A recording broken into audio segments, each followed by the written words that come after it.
it's better finally. Yes, so we have tried to fix it. Okay, so that's great. So okay, so meanwhile, as ma'am joins in, let me just brief you on what all would we be covering today. We've got a set of questions.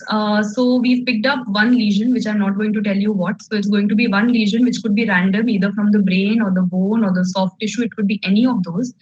And first, we'll be picking up one clinical scenario or one question which will help you guess that particular lesion. And then from there, we'll pick it up and we'll discuss the radio part, we'll discuss the pathology part, we'll discuss any new marker if that has been revised or if that has been, introduced. So all of that we need to discuss. So it's a short, quick session of 60 minutes and we've tried to put in cover every system in a manner that one question from every system can be put in and you get an overall approach of how to approach such questions. So we've got one lesion and all of you always keep asking us for integrated sessions. So yes, one from a same thing. If I picked up, for example, before we begin, anyone who wants to take a guess at the spotter image of what is shown in front of you besides mine and Dr. Nikita's name. So do you want to take a guess on what kind of a tumor, what is shown? So just a quick review till ma'am joins in. So it can be a quick spotter image. And this is why I put these two images because they are correlating. They are not just random pictures that we posted over here. So if I say this is like maybe a 10-year-old child, and clearly we can see there is a cystic mass that is present and a nodule inside it. So we start from the radiology. We have a cystic lesion with a nodule. What's the child with the cystic lesion and a nodule? What is that? So yes, many of you got that right. That's a pilocytic astrocytoma, and you can very well see Rosenthal fibers. So has ma'am joined back? yes, yes, Dr. Preeti, I'm here. So let's start with our session. Just if you could let us know if all the audio is all good.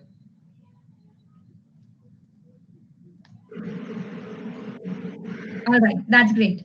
So before we proceed with the session, we would also like to let all of you know, because this is a very, very high yielding batch course which is coming up, which is the high yield batch for NEET PG 2021. So if you are one of those who has not very confident about the preparation, then this is the course that will definitely come to your rescue.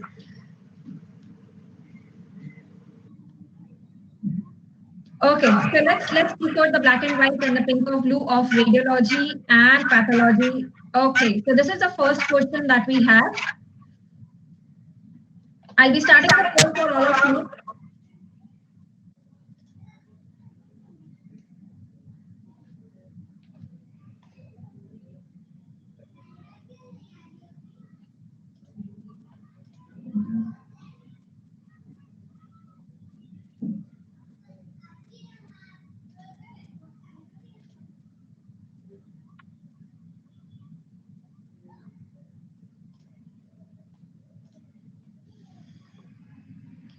Yes, please go ahead. So 43% of the students have got this right. We were expecting much more. All right. So this is a question which says that this is a 28 years old. This is a 28-year-old female who is presented with knee pain, and you can see the radiograph is given, and the question is asking about the histopath finding. So the options are chicken wire calcification, multinucleated giant cells, bizarre cells with osteoid formation, and small round blue cells. So the pathology part will be taken care of by our pathology expert, Dr. Preeti. Let me decode this radiological image for all of you. So yes, this is a lesion. First of all, is it an eccentric lesion or is it the lesion located centrally? We need to see that. So this is an eccentric lesion, absolutely right. It is going till the articular surface of the knee joint. So subarticular, eccentric, 28 years old. Epiphysis is involved and it's a fused skeleton. So yes, all of you are absolutely right. It is giant cell tumor, right? It is giant cell tumor. So in the giant cell tumor, what you need to know is it appears in the closed growth plate. Please remember this point. It is very, very important because this is how we differentiate the giant cell tumor from from which other bone lesion, which is very similar to GCT, but based on the age, you can differentiate it. Absolutely right, it is ABC. So aneurysmal bone cyst will be seen in immature skeleton. It would be seen in immature skeleton, all right? While GCT will be seen in mature skeleton, it abuts the articular surface. It has non-sclerotic margins. Please remember, it has non-sclerotic margins. It is eccentric. So the 3 E's for giant cell tumor, it is eccentric, it is expansile, and it involves the epiphysis. Remember these 3 points about your giant cell tumor. Now, if I show you this image, can you tell me what is the diagnosis in this image?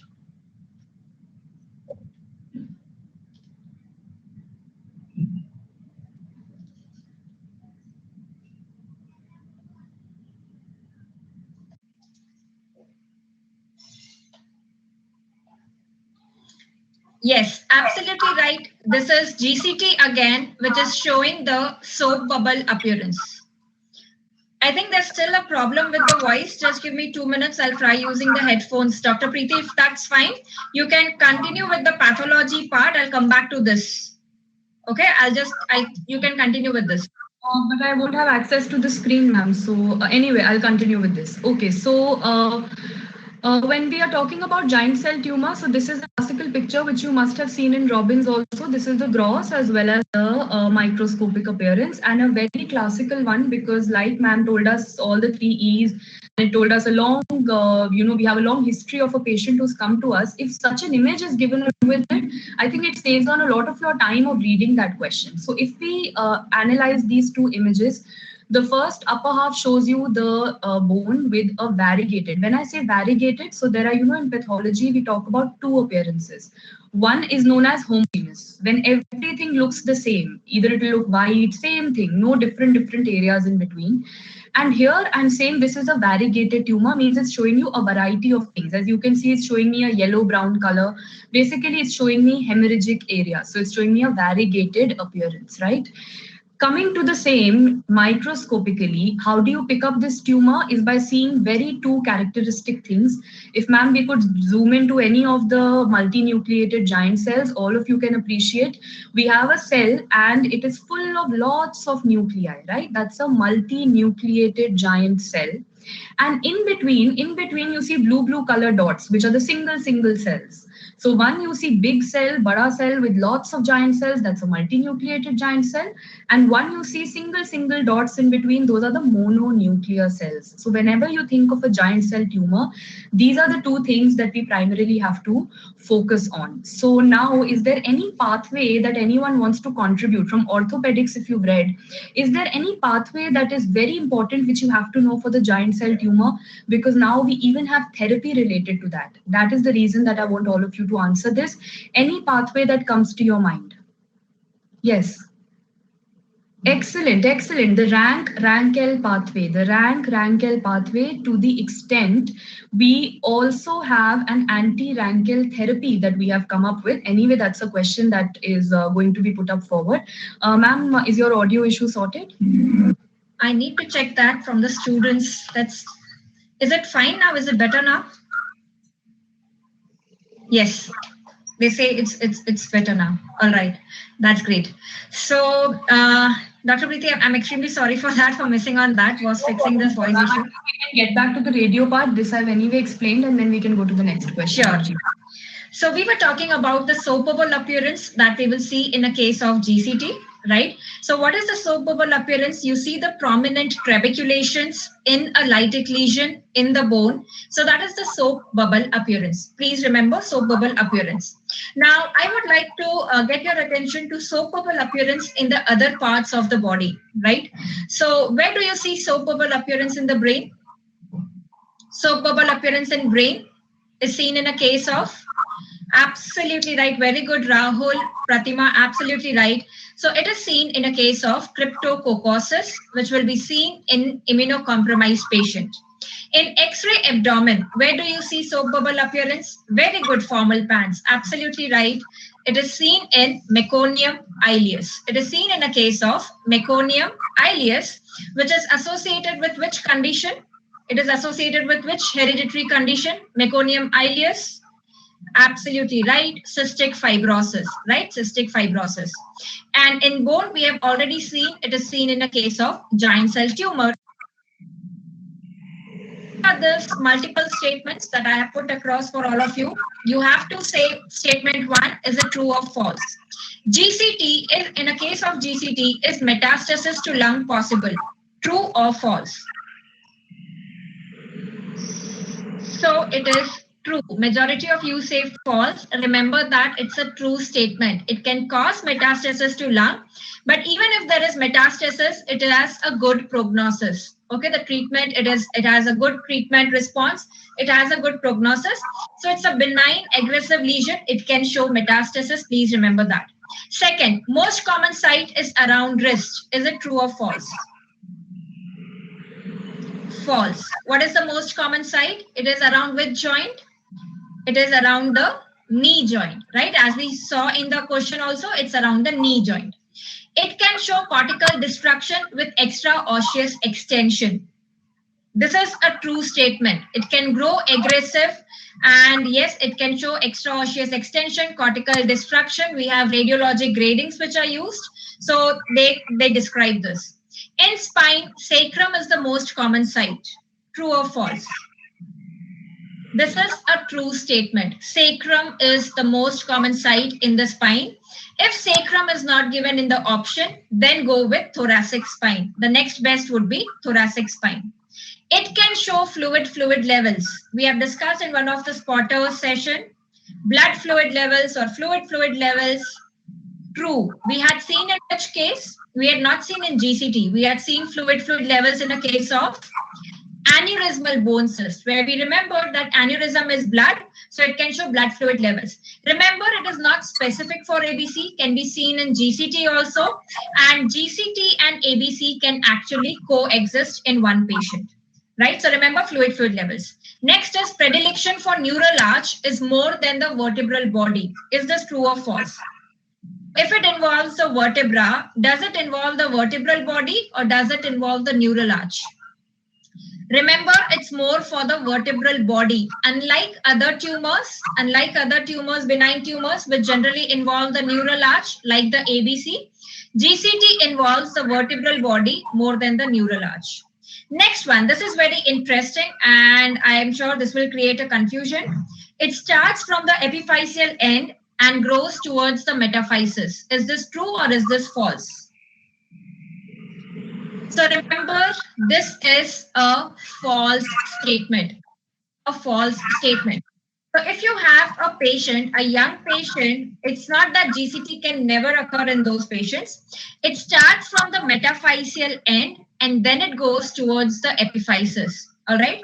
So remember that if at all it occurs in a child, it starts from the metaphysis, then it goes towards the goes towards the epiphysis. So this is a false statement. Chemotherapy is the treatment of choice, asked in one of the recent NEET exams. False. What is the treatment? Curettage is the treatment. You curettage, that is the treatment. Bone scan shows donut sign. We have seen many donut signs. Yes, it's a true statement. Donut sign, we know donut is like this. All right. So in the center, in the bone scan, it will be empty like a donut. There will be no uptake. But in the periphery, there will be increased uptake. So remember, donut sign can be seen. It is seen in osteoblastoma also. It can be seen in GCT also. All right. So these are all the points at one place for GCT, which is very important. You should know all of these about GCT. All right.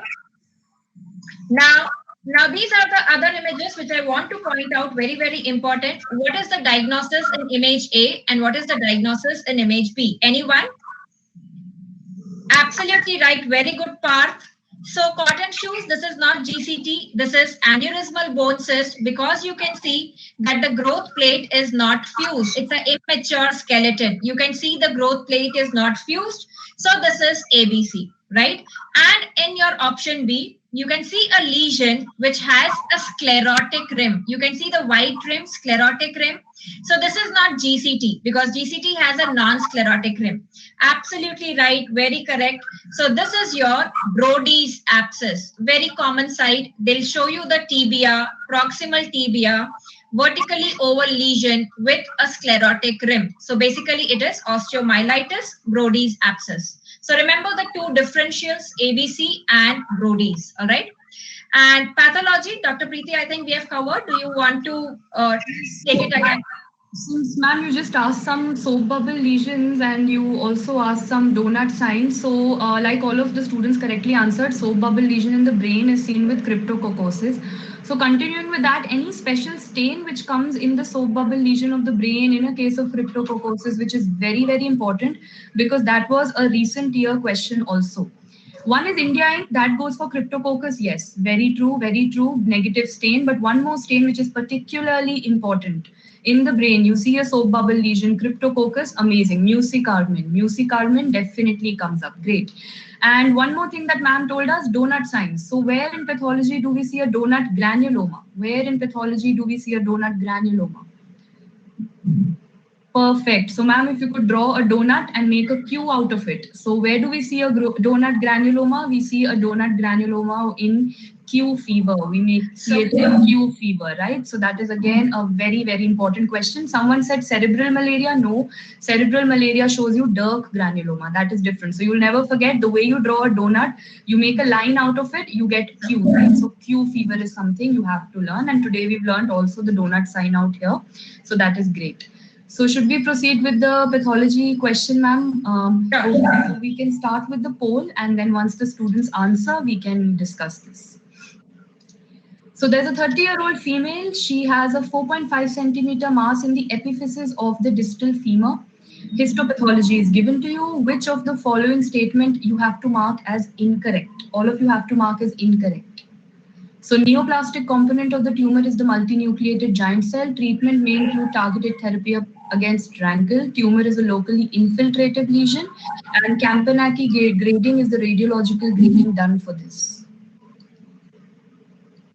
So I can see 16% of the students have marked it right, which is the answer is A. Very good. Harshal is leading. Yes, Dr. Preeti, you can go ahead with the discussion. Okay, so ma'am, can we get the next slide? Sabse pehle we call it a giant cell tumor, but that is the misnomer over here. You know, the actual tumorous component over here, is it the multinucleated giant cell or is it the mononuclear cell? Remember, the actual tumorous component is the mononuclear cells. Giant cells that you're seeing are just a part of a reaction. They are a reactive giant cell. They are not the tumor giant cells. So please remember the first statement was incorrect. Mononuclear cells are neoplastic. Second statement is treatment may include targeted therapy against rankle. Exactly what I was telling you some time back. Yes, we have anti-rankle antibody. Anyone who wants to give me the name for that? Anti-rankle antibody? I want to. Denosumab, yes. Yes, perfect. So denosumab is something that we are using. It is an anti-rankle antibody that we have. Third option, tumor is locally infiltrative, like we did in those 9 true and false right now. Yes, it is a locally aggressive, locally infiltrative tumor. And the last one, ma'am, I think you are better to tell them, the Campanacci grading. Yes, that is the radiological grading for giant cell tumor that is done, right, ma'am? Yes, so there are two gradings, Campanacci, and the initial one was Enneking. Enneking, we all know, was for all the bone tumors classification. You need to go into the details. Just remember the names. It is based on, giant cell tumor ka margin kaisa hai. Is it well defined? Is it ill defined? Is it breaking the cortex? That is how we grade the giant cell. Is it not aggressive or is it aggressive? All right. So Campanacci and Enneking, the two names that you have to remember. Nothing more than that is important for the exam. Okay. Ma'am, one more thing. I think a lot of students have got this question in the previous year, especially the multiple choice where multiple options are correct. Where do you see giant cell containing lesions of the bones? So giant cell is a kafi bada cell, giant cell. So that is exactly your mnemonic. So, when I was doing my residency, that is how we used to remember this. Giant cell matlab kafi bada cell. So kafi will stand for C, that is chondroblastoma. All these contain giant cells, okay? Chondroblastoma. CA will remind you of cancer, and obviously the most important cancer when you think of the bone comes to your mind is osteosarcoma. So CA for cancer. A for ABC, like we were discussing, aneurysmal bone cyst, and all the F containing things of the bone. Fibrous dysplasia, non-ossifying fibroma, malignant fibrous histiocytoma, benign fibrous histiocytoma. So all the things in the bone that are getting you this FFF, fibrous, all of them you're going to fit in over here. So chondroblastoma, osteosarcoma, ABC, and all the fibrous things. Kafi bada cell, so kafi sare tumors are going to come under this. These are all your giant cell containing lesions apart from GCT that we just studied. All right, that was great. So that was about our first discussion. That was giant cell tumor. I hope all of you are now well prepared with the topic of giant cell tumor. Let's go to the next question. We'll be starting a poll for all of you.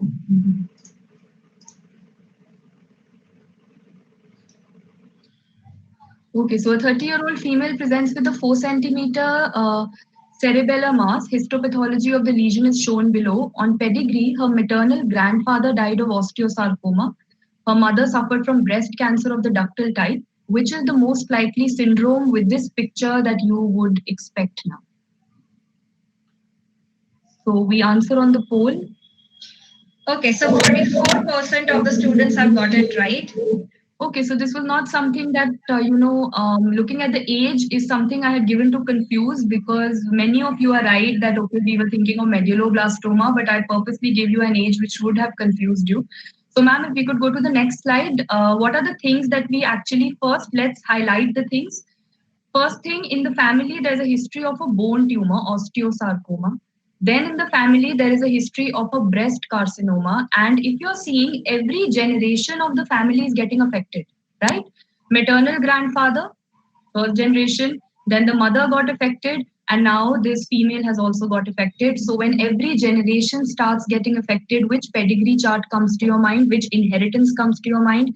When every generation is getting affected, correct, autosomal dominant. So this is the first hint. Second hint, what is this image showing you? So this image shows you Homer writes pseudo rosettes, right? So ma'am, if you could go to the next slide, what do you mean by a pseudo rosette? P for P, pseudo rosette will have pink material in the center. If you get a pink material in the center, it is a pseudo rosette. So rosette ka matlab rose. So like the rose petals, do you see tumor cells are arranged in a round circle? In a round circle, the cells are arranged, and center may you have a pink color material, right?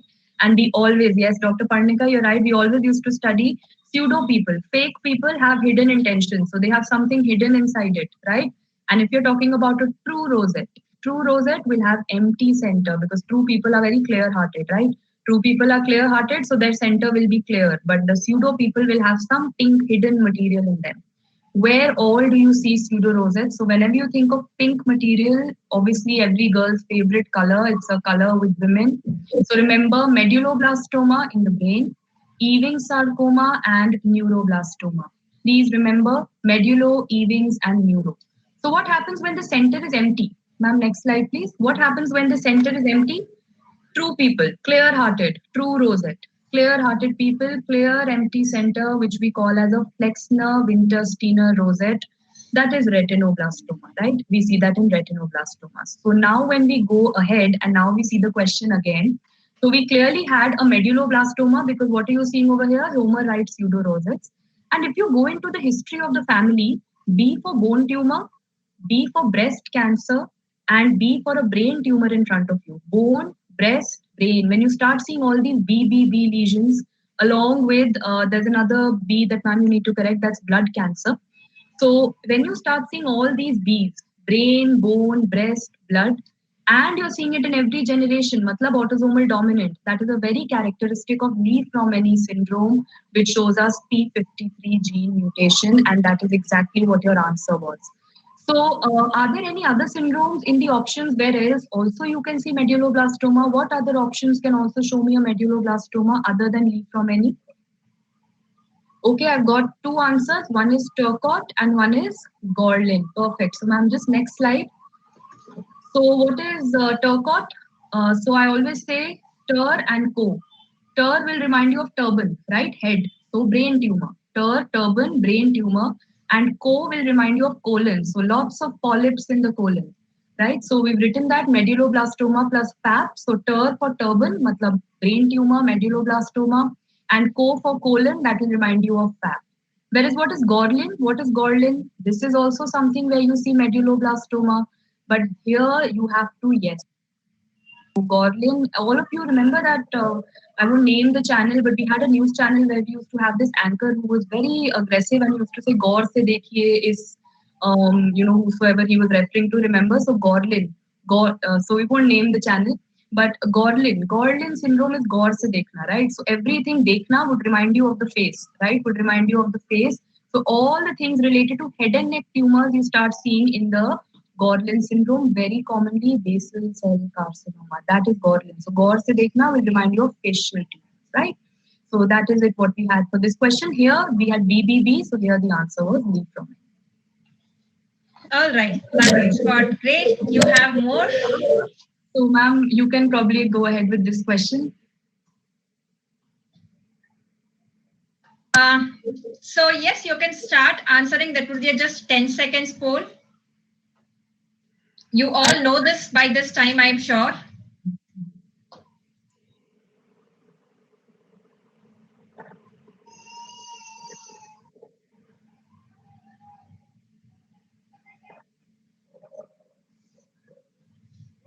Yes. So very good. It is D.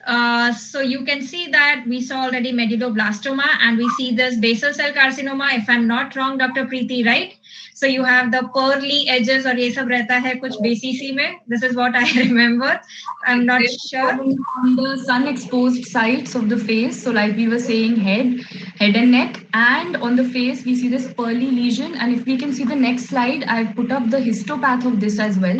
So ma'am, if you could zoom into the basal cell carcinoma slide, do all of you see around the blue color cells, there's a white color space. Around the cells, there is a white color. Har cell ke aspas, har cluster ke aspas, there is a white color space, right?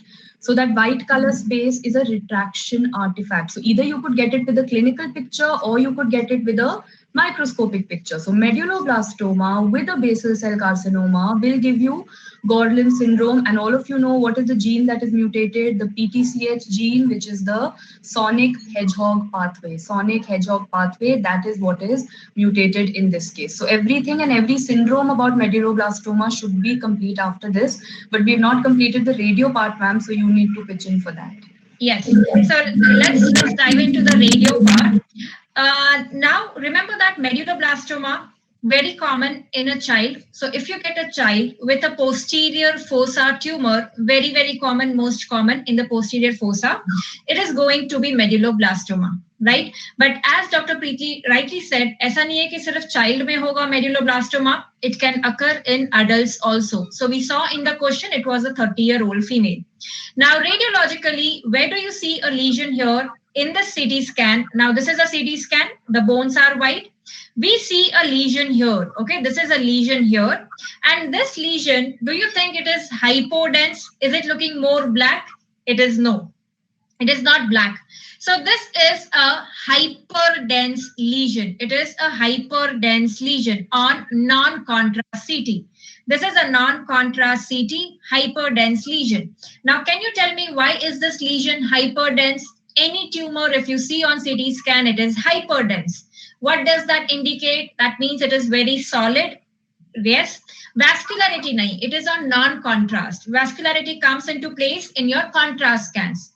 On non-contrast, agar hyperdense hai, matlab it is highly cellular. So it has increased cellularity. So it is highly cellular. Okay.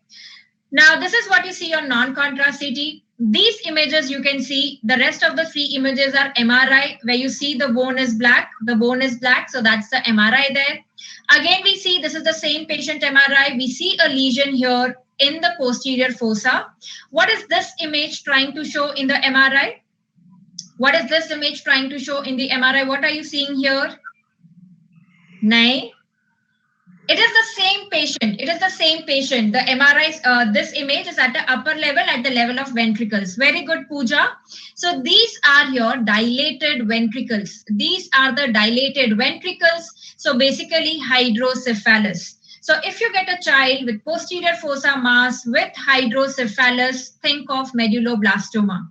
Why does it cause hydrocephalus?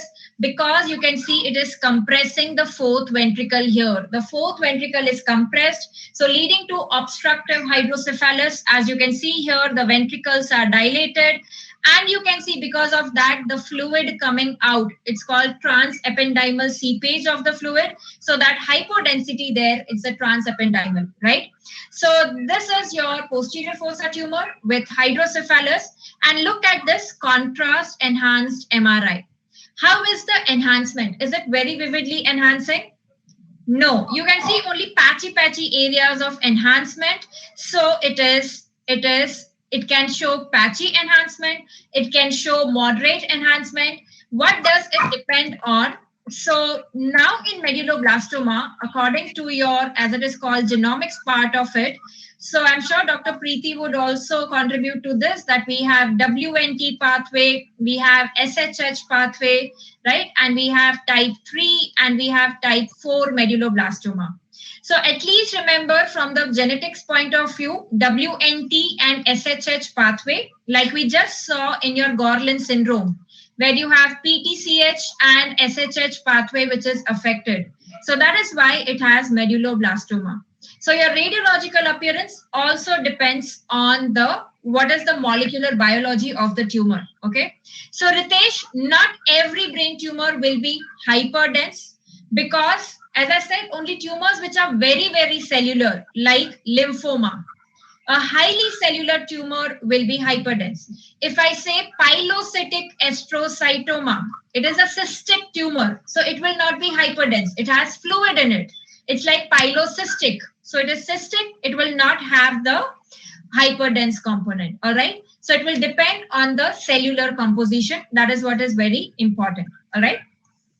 So medulloblastoma, please remember, child with your posterior fossa tumor, obstructive hydrocephalus, and very confusing. The most important differential for medulloblastoma is ependymoma. They both look the same, the sum of the important features to differentiate. Medulloblastoma, it comes from the cerebellar vermis, and it is related to the roof of the fourth ventricle, while ependymoma is related to the floor of the fourth ventricle. Please remember this important point. You can remember it by the mnemonic ependymoma, E ke baad aata hai F. So ependymoma is related to the floor. So floor of fourth ventricle. We already said medulloblastoma is hyperdense because it is solid. Ependymoma is solid cystic. Whenever cystic, it is hypodense. Then you have necrosis, calcification, which is more common in ependymoma. And this is a very, very important point, a catch, point to diagnose a case. If there is foramen, it is common in your ependymoma. Let me show you this image. Now, in this image, this is a contrast enhanced MRI, where you see there is a lesion in the posterior fossa related to fourth ventricle, and it is going into this foramen. What foramen comes here? Fourth ventricle se laterally, kaun se foramen aate hain? Which are the two foramen laterally? L for L. You have foramen of Luschka. Absolutely right. So you have foramen of Luschka, which comes here, and you can see the tumor is going into the foramen of Luschka. So if they give you a posterior fossa tumor going into foramen magnum, foramen of Magendie, foramen of Luschka, always think of ependymoma. So it is called as toothpaste-like tumor. It is very malleable. Toothpaste ke jaise, jahan bhi foramen hai, wahan it goes. So that is ependymoma. Then you have drop metastasis. Very important. Drop metastasis are seen in medulloblastoma. What do you mean by drop mets? Brain mein se, spine mein they will drop. So that is why, from the management point of view, it is very important whenever you get a patient of medulloblastoma, when you are doing MRI brain, always do MRI spine also. Screen for the spine also to look for the drop mets, because it determines the prognosis of the patient. If a diagnosis drop mets are present or not, based on that, the prognosis will change. So always think of doing MRI spine also. Yes, I'm coming to that. So there's something called as sugar coating or Zuckerguss, which actually means leptomeningeal spread. Now, medulloblastoma is a tumor which can have leptomeningeal spread. Now, where do you see the leptomeningeal spread? Here, look at the spine contrast MRI. This is a contrast MRI. The bones are black. You can see the contrast. Look at this nodular enhancement on the surface of the spinal cord. So this is the spinal cord. So this is your coating. It is coating the, the brain surface, the spine surface. So this is called sugar coating or Zuckerguss, which is your leptomeningeal metastasis, right? And we all know this since we are talking about medulloblastoma, that the most radiosensitive brain tumor is medulloblastoma. It is very, very sensitive to radiotherapy. We have seen the category A tumors, which are highly radiosensitive. What is the mnemonic to remember? Highly radiosensitive tumors. Yes, we have Wells, right? We have Wells. So you have Wells tumor, Ewing's, lymphoma, medulloblastoma or multiple myeloma, and seminoma. These are highly radiosensitive. Okay. Now, in the recent JIPMER exam, there was a question: to treat a child with medulloblastoma, what will you use in radiotherapy? Will you use gamma rays, X-rays, proton? What will you prefer? Always remember proton beam. Very good, Dr. RR. It is proton beam. We have discussed this already because proton beam leads to targeted therapy. Targeted therapy, it shows a Bragg's peak. I'm not going into the details of all of this due to time constraint, but remember, for targeted therapy, because proton beam shows a Bragg's peak, we use it in children in the brain tumors so that the normal surrounding tissue is not damaged by the radiotherapy. So it is a very, very important question. All right. So this we have already discussed. Which of the following tumors exhibit the phenomenon of drop metastasis? Is your medulloblastoma. There are others also, but remember, medulloblastoma is very important. So always screen for spine. Do a MRI spine always. All right. So yes, medulloblastoma and ependymoma, both of them can show drop mets. All right. So that was about our second discussion, the neuro part, where we have discussed medulloblastoma. Coming to our third case. This is your third case. I'm starting a poll for all of you. Yes, please start answering in the poll.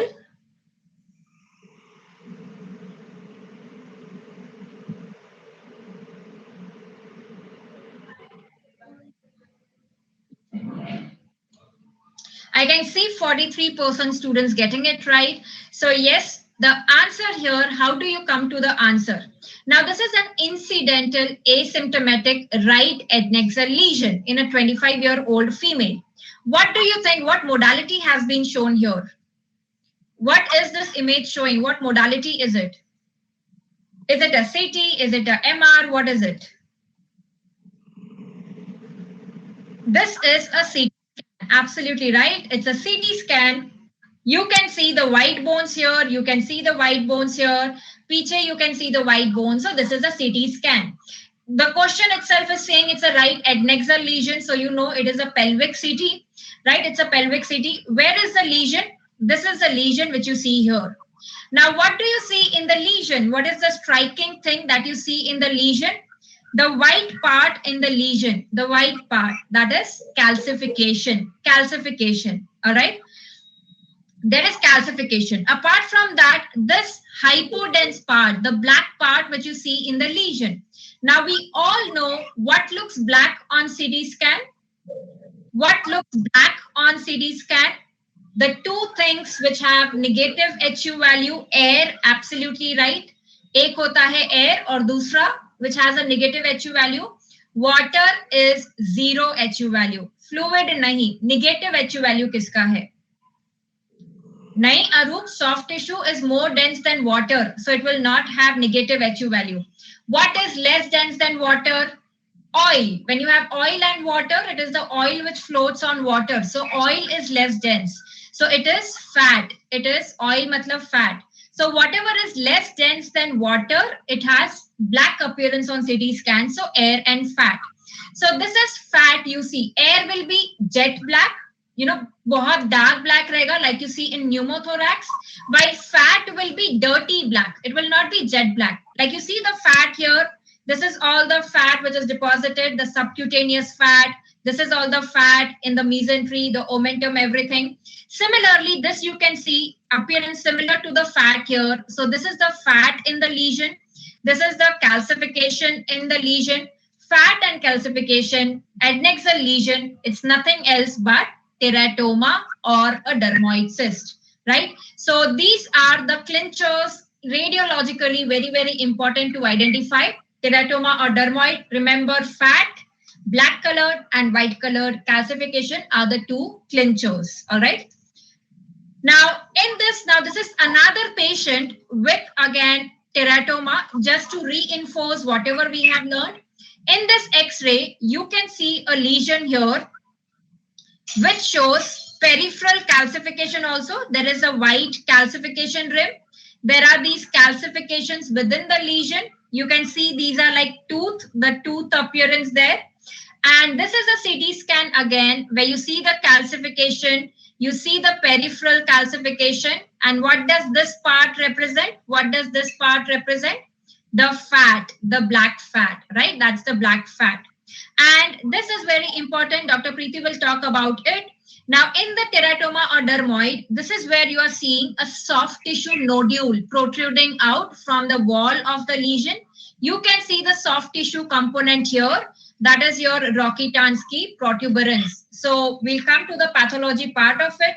This is what you have to remember from the radiology point of view. Yes, let's come to pathology part. Okay, so as we've learned, calcification over here, calcification and fat, those were the tricks, I suppose, for an adnexal tumor, ma'am, that as you told us, that helped us diagnose teratoma. And before I start with this, I think calcification on two places really helps us identify, and correct me if I'm wrong, one over here, I mean in terms of teratoma. And the question that we had before this, which was on brain tumors, over there also, if radiologically we start seeing calcification, there are three particular brain tumors that we always think of. So that is somewhere calcium is always going to help us. Yes, I've started getting one of those names, that is meningioma, but I'm waiting for two more. Okay, I've got one more, craniopharyngioma. So craniopharyngioma, meningioma, and one more which you famously know as fried egg appearance.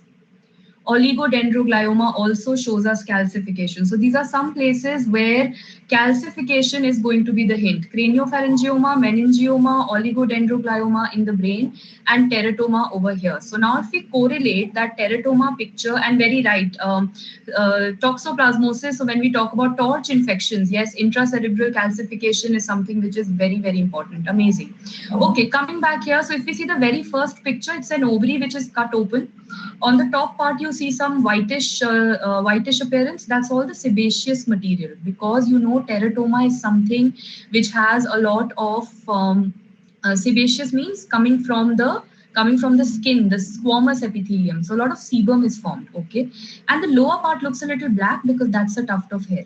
Now in the second photo, I've taken out all the sebaceous material. You can just see a tuft of hair in the second picture very nicely over there. And in the third picture, you've got another one where you can see the tooth, right? So you can see teeth, and below you can see a whitish area where you can see some bony formation taking place along with hair, of course. So all this is clearly telling you about a teratoma. But most of the teratoma that you see over here, is it cystic or is it solid? What is your take on that? Most of the teratoma that you're seeing over here, is it cystic or is it solid? Clearly, it's a big cyst. Solid component is hardly there. It's looking like a cyst which is just having tuft of hair, right? So when a mature cystic teratoma is there, it's very commonly known as a mature cystic teratoma is very commonly known as a dermoid cyst. Dermoid cyst. So whenever in teratoma we have two terms, if ma'am you could write, mature and immature. Mature is something which always denotes benign nature of a teratoma. Mature teratoma means benign teratoma. Immature teratoma will mean that there is some element of probably could lead to malignancy, could be malignant. Immature teratoma could be malignant. That is something we need to take back home. And it is these immature teratomas which can show you a particular chromosomal disorder, which is which is a very common one, which you also see more commonly in the testicular teratomas. But you can see them in the immature variety of the ovarian teratomas also. Some isochromosome, if I could give the closest hint, which is a very common thing that you study under testicular tumors, testicular teratomas, but also in immature variety of ovarian teratomas. Isochromosome 12p, perfect. I12p is something that we need to know for the teratomas in general. Okay, so now, ma'am, there's another question in the next slide that we've got. So I've marked an area, and all of you need to read the options and then select out of A, B, C, D that what is this area that I have marked out here. So what is it known as? So options are Rokitansky nodule, Rokitansky ash of sinuses, Rokitansky protuberance, dermoid plug.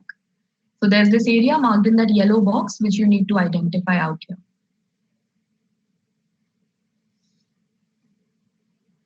So what are the results, ma'am, up till now? What is so 52% students have got it right. Okay, amazing. I guess there's a typing mistake that has probably happened between the C and the D options. Correct. I think that's the scheme. But anyway, most of them got that right. Ma'am, the next slide, please. So basically, we always call this the Rokitansky protuberance. But please remember, it is the same as the Rokitansky nodule, and it is also known as a dermoid plug. All these three things mean the same. Rokitansky nodule, Rokitansky protuberance, dermoid plug. If we mark it in the image, it's a protrusion. We call it a nipple-like protrusion. So it's just not some show-off thing that is present. As a pathologist, you have to cut through this with your scalpel. You have to cut through this because maximum chances of malignancy are somewhere hiding over here. So we were saying immature teratoma has increased risk of cancer. Actually, this is the area which you have to sample particularly. So you can call it nodule, protuberance, dermoid plug, but not Rokitansky ash of sinuses, because where do you see Rokitansky ash of sinuses? That's nothing to do with obviously the ovary. That is somewhere you see in the perfect. We see it in the Rokitansky ash of sinuses. Perfect. Gallbladder. Great. We see it in the gallbladder. Ash of nodules are seen in.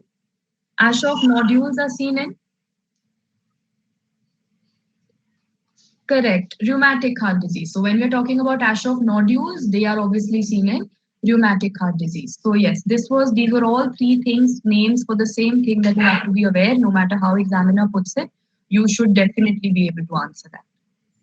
Right. So since we were at Rokitansky ash of sinuses, if I'm not wrong, it is seen in cholesterosis of gallbladder or adenomyomatosis. More commonly seen with the adenomyomatosis. Yes.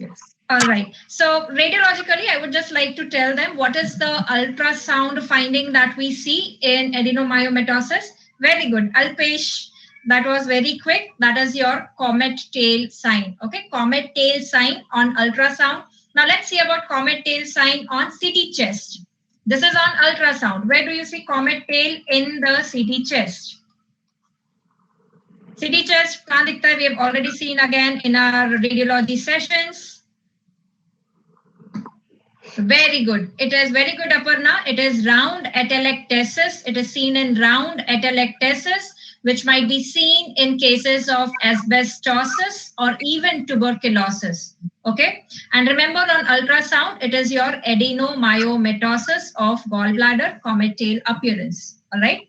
So since we spoke about the hair and all which come in the dermoid cyst or teratoma, please remember this important ultrasound sign of dermoid cyst, which is called as tip of iceberg sign. So this is an extra edge point for all of you, which can be asked in the exam, tip of iceberg sign.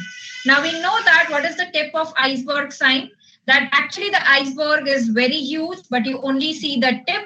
Same thing happens here in dermoid. So if you have hair, sebum coming in the path of the ultrasound waves, which we are sending to the patient, the sound is not able to pass beyond that. So that is why beyond that point, you will see all black area. You will not see the entire dermoid cyst. So you will only see the tip of the dermoid, which you are seeing here. So remember, tip of iceberg sign is seen in dermoid cyst. It could be due to hair, sebum, calcification, which prevent the sound transmission. So that is a very important point to be noted from radiology point of view as well. All right. On the comet tail, if we can complete it, is there any, if we ask them a dermatology question, is there any dermatology skin appendageal tumor which can show us this comet tail appearance, or it can show us what we call as tadpole or comet tail? Is there any skin appendageal tumor that we have? I would expect the INI-CET aspirants to actually go in for this question. Very good, Dr. Priya. Quick response, syringoma. Syringoma is something which on histopath shows us the comet tail or the tadpole sign. If you're talking about cylindrical, I think you're talking about cylindroma. No, cylindroma is which you commonly know as the turban tumor, which you study in dermatology as turban tumor. That shows us jigsaw puzzle pattern. Jigsaw puzzle pattern is seen on cylindroma. Comet tail or tadpole sign is something that we see in a syringoma. So cylindroma shows us jigsaw puzzle sign. That's also very famously known as turban tumor, where lots of lesions are seen on the head and neck. So we call it turban tumor. Okay, ma'am, I guess we can proceed with the next one. Okay, so let's go to the next case now, the next discussion, starting a poll for all of you.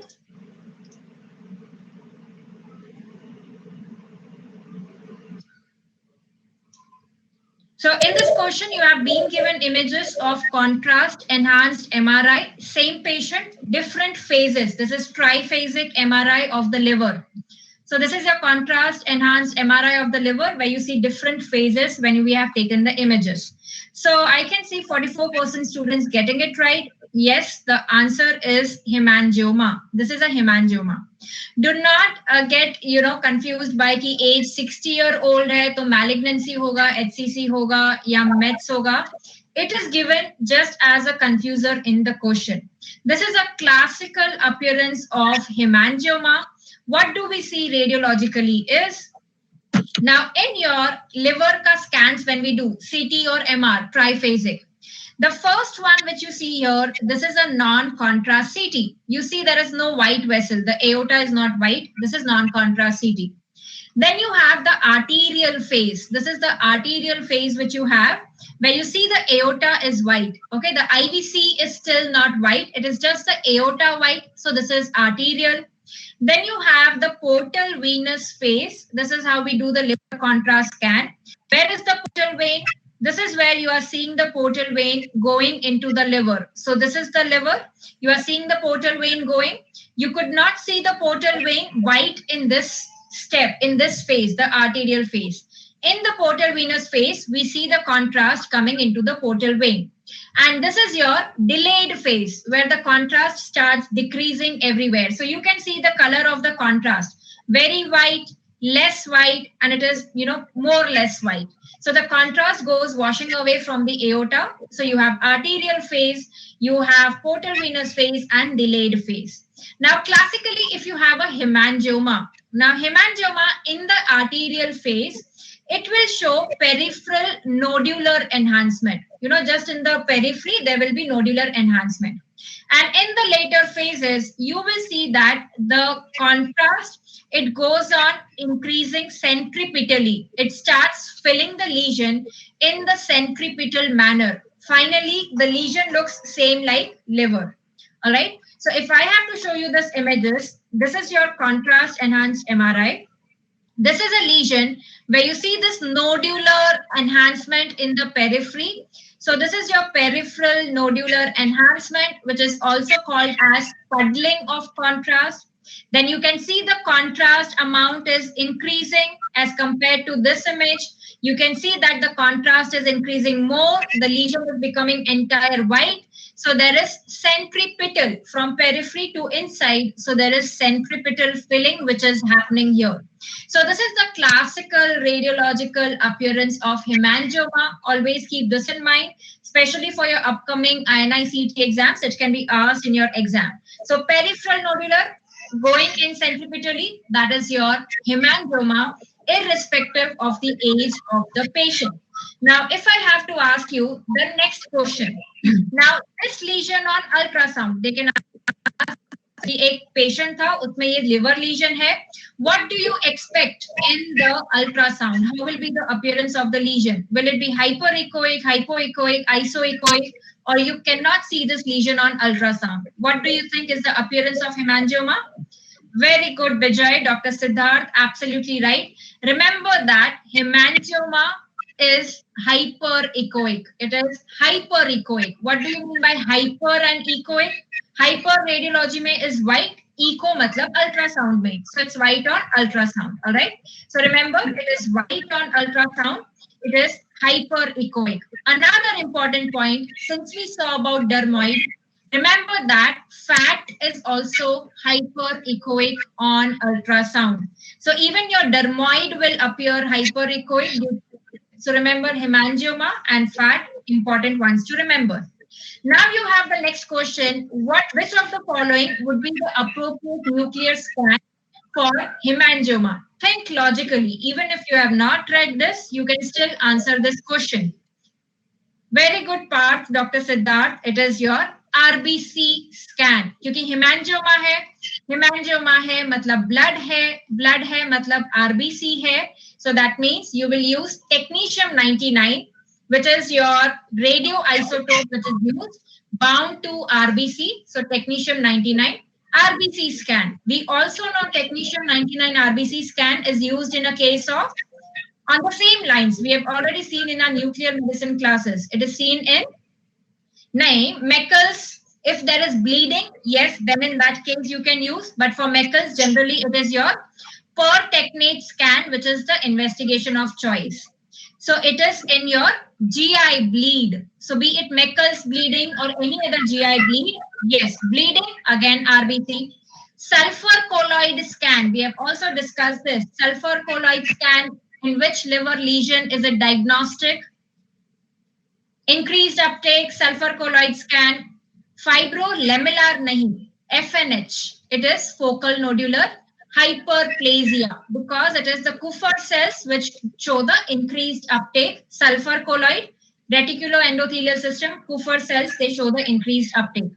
HIDA scan is for your biliary tract. So for example, a baby with biliary atresia, you want to look for the patency of the biliary tract, then in that cases you do your HIDA scan. So I hope this is clear with everyone about hemangioma. These are the various questions that can be asked from a radiology point of view.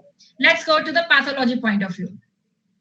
Okay, ma'am. So just one previous slide. So if I can ask the students, what is one very characteristic gross appearance and maybe radiologically also on an FNH? Something which is very, very characteristic, which is your giveaway point if you have that written in your paper. A central stellate scar, perfectly. So central stellate scar is something which in the liver points number one towards an FNH, and maybe there's a tumor also that can have a central stellate scar in the liver itself. In the liver itself, before you go on to other kidney tumors, yes, HCC, great. The fibrolamellar variant, that also shows us a central stellate scar. All of you saying oncocytoma for central stellate scar, you are also correct, but that is obviously something you expect in the kidney. So great going. Okay, so now we can discuss the hemangioma, very basic. How does the slide look like? The first picture that you have is of a capillary hemangioma. So capillary will have the first picture, ma'am, on the top part. So that has small vessels. That has small vessels. If we see, that is capillary. Capillary ka matlab hai small vessels, right? On the other, and how do you identify a vessel? All of you can see those red color cells. Those are the red blood cells, and they are lined by very small spaces. Those are capillary hemangioma. Versus the picture that we have in the bottom, can you see all the vessels are dilated? They are huge vessels. Again, they are filled with red color cells, so red blood cells. Yes, ma'am, very huge dilated channels that we see. That is a cavernous hemangioma. But over here, like radiologically, we were seeing liver. So what is out of these two, which one do you expect to be in the organs? A capillary hemangioma or a cavernous hemangioma? Cavernous. So remember, cavernous hemangioma is something that happens, that is deep-seated or viscera. So liver, in fact, liver is one of the most common benign tumors also, cavernous hemangioma. Whereas capillary hemangioma will always be seen superficial side. So if they say on the skin, yes, superficially capillary hemangioma. And viscera is deep tissues is the cavernous hemangioma. So I guess we can go on to another question here onwards. And we can start off with the poll. So we have a 34-year-old patient So we mixed up a couple of organs out here. Cerebellar lesion diagnosed as hemangioblastoma. Further, patient is found to have multiple cysts in the kidney, pancreas, and liver hemangiomas, which was your case before this. Which of the following renal tumors is this patient at the maximum risk of? Papillary, clear cell, chromophobe, or Bellini duct? So you need to put together all these things. I think it's a very classical presentation given to each one of you, and I hope all of you are able to crack that syndrome that we are talking about very well. Yes. If you crack the syndrome, you just need to tell me the name of the renal tumor which you see out here.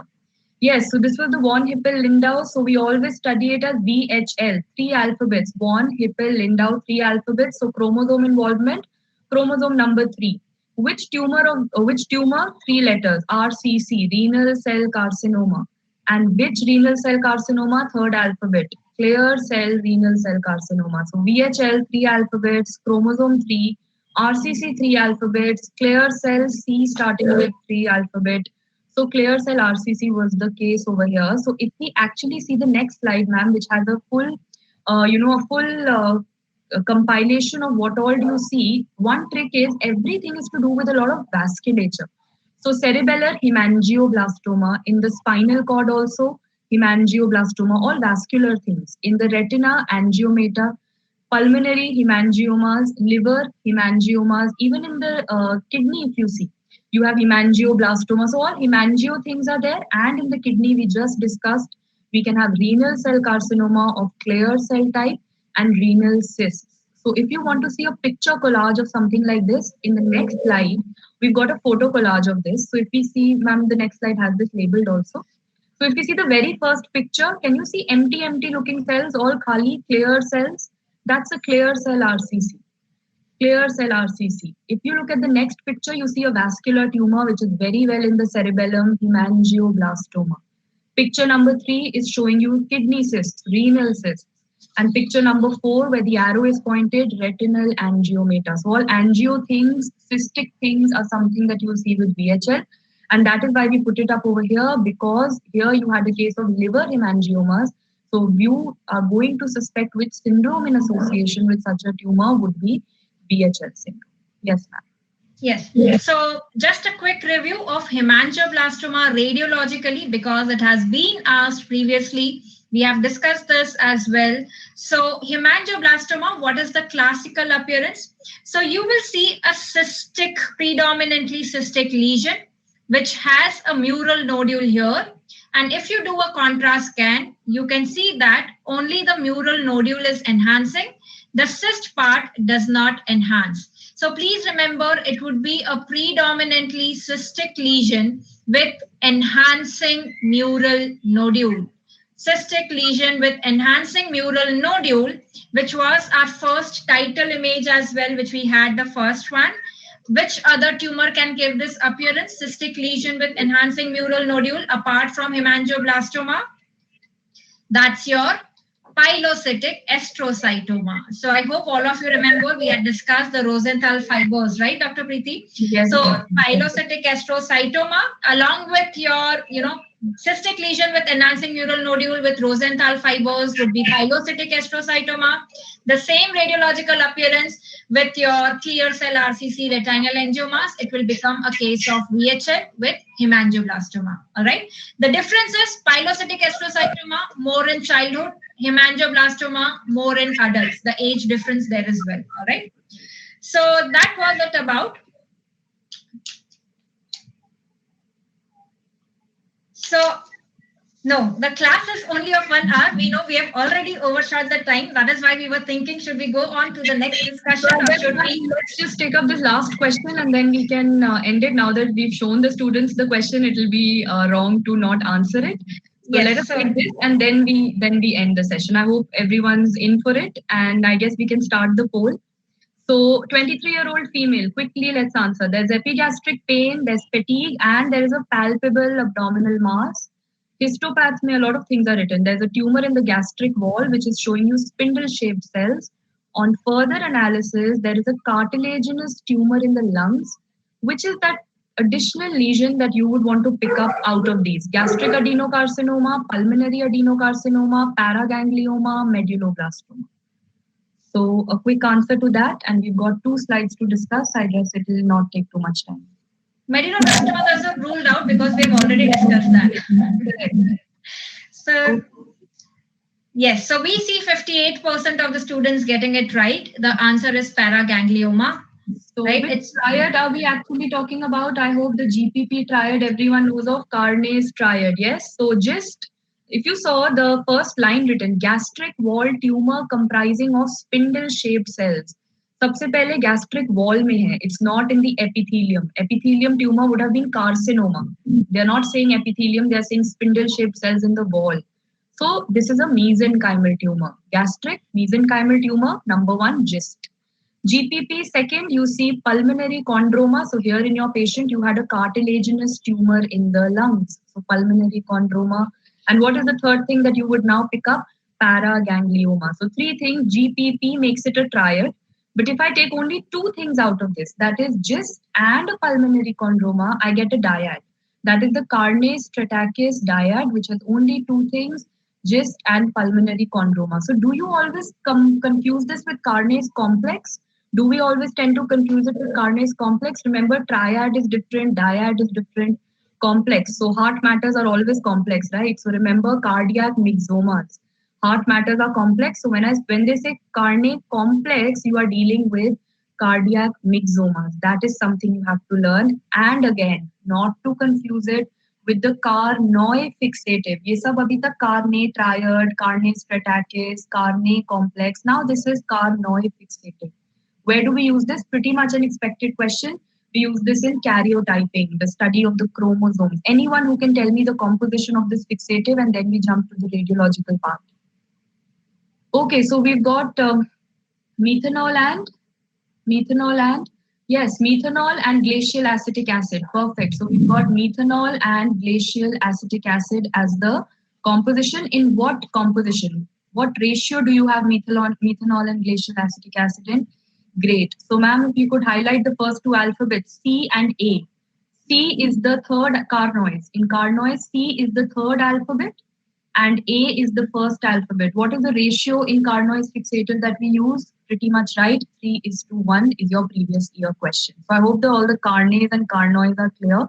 So we can go on to what do we have to learn radiologically out of this. Yes. So you can also remember Carney's complex as complex is C. So it will have cardiac myxoma. So that's the other way as well to remember it. So yes, you have 2 mnemonics here. So they can help you in many mnemonics here. Right. So let's go to the next question. We've already discussed this. Not a feature of Carney's triad is your, what will be the answer? Cardiac myxoma. Cardiac is seen in Carney's complex. C for C, cardiac is seen in Carney's complex. All right. And this is the next one. So we read about paraganglioma in Carney's triad. So remember that paraganglioma is a tumor which has salt and pepper appearance on MRI. On MRI, it has salt and pepper appearance. Salt, we all know, is white. Pepper, we all know, is black. What will be the black areas due to? In paraganglioma, you see this black dots, that is the pepper. What gives the black dots? We know the flow void. The flowing vessels, the flowing blood, that gives the flow void black color.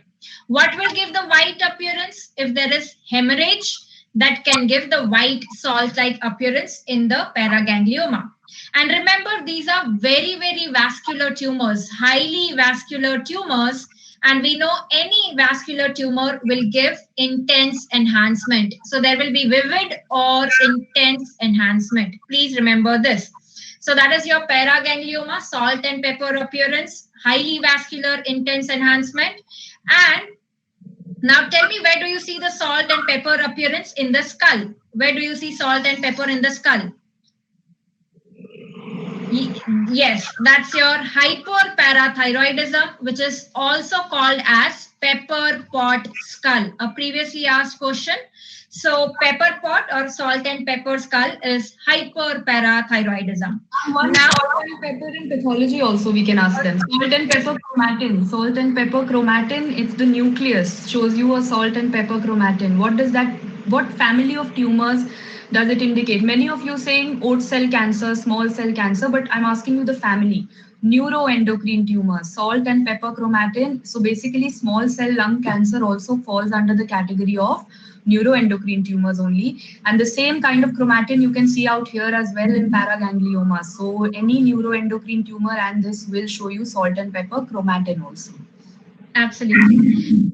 So this is another one, just to reinforce whatever we learned. This is a lesion here showing the pepper, the black areas, and look at the enhancement. It is becoming absolutely white. So it is showing intense enhancement. So that is your paraganglioma. I hope all of you know that your glomus tumors, glomus jugulaire, ये सब will come under your category of paragangliomas. Carotid body tumor, chemodectoma. What sign does it show? Your carotid body tumor or chemodectoma on angiography? ENT, you have read this. Very good. Liar sign is seen in your carotid body tumor. That is also a paraganglioma. All right. Okay, so last question for the day. I think the easiest one we've kept for the end, most specific marker of GIST. So quickly we can answer and move ahead. Please read all options carefully. Ma'am, if you could start the poll. Sorry, Dr. Preeti, I just... Okay, never mind. So basically everyone was answering CD117 because you probably didn't read all. Every time you read dog one, you know what is dog? Dog is diagnostic of GIST. So instead of writing dog 1, I wrote diagnostic of GIST 1, that is dog 1 only. And that is the most specific. So you had to read all options because I saw in the comments, everyone came up with CD117 immediately. So CD117 or c-KIT is the most sensitive marker. There's another marker which is CD34. But the most specific, the one which was, invented only for GIST, the most specific diagnostic of GIST is dog 1. That is most specific. That is what we've got to know. So please read all options in the exam. This is a take-home message for all of you who answered A immediately after seeing the same.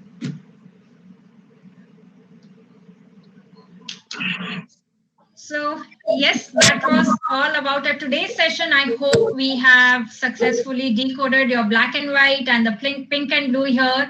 And yes, if you have enjoyed the sessions, maybe we'll come up with many more sessions like this. And do not also forget about the high yield batch, which I mentioned about the NEET PG, the plus subscribers.